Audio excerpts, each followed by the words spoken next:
माता सिंह अपने YouTube channel को आप लोग के स्वागत करते हैं एक माता जी के गाना से। अगर गाना मेरे अच्छा लगे तो लाइक सब्सक्राइब जरूर करिएगा और कमेंट में बताइएगा कैसा है।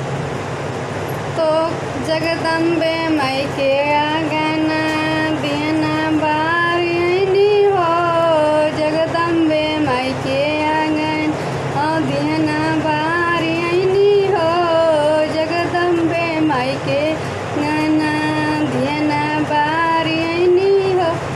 सोने के थाली में गंगा जल पानी, सोने के थाली में गंगा जल पानी, पौआ पखारियनी हो, जगदम्बे माई के पौआ पखारियनी हो। और हम तो जगदम्बे माई के पौआ पखारियनी हो, जगदम्बे माई के गाना देना बारियनी हो, जगदम्बे माई के आंगना देना बारियनी हो। सोने के थाली कपूर के बाती, सोने के थाली कपूर के बाती, हम तो आरती उतारियनी हो, जगदम्बे मैया के आरती उतारियनी ओ, जगदम्बे मैया के आरती उतारियनी हो। ओ दियना बारियनी हो, जगदम्बे मैया के आंगन दियना बारियनी हो।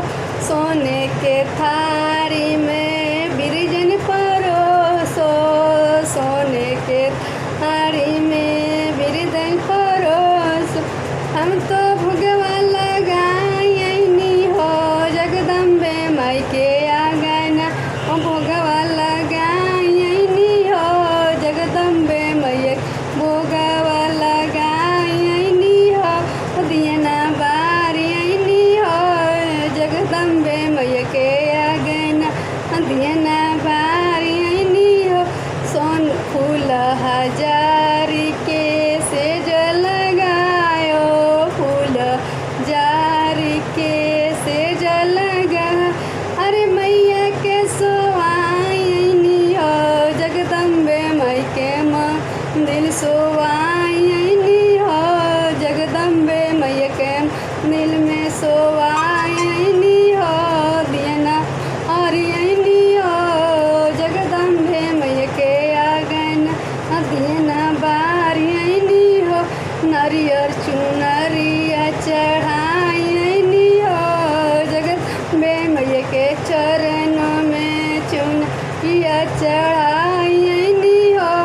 अड़हुल के फूलवा के मलवाई गुथी के, अड़हुल के फूलवा के मलवाई गुथी, मैया के गरवा में पहिनायनी हो, जगदम्बे मैया के गाना दियना बारियनी हो, जगदम्बे मैया के दियना बारियनी हो, जगदम्बे मैया के आंगना। जय माता दी। अगर मेरे गाना अच्छा लगे तो लाइक सब्सक्राइब जरूर करिएगा और कमेंट में बताइएगा कैसा है। जय माता जी।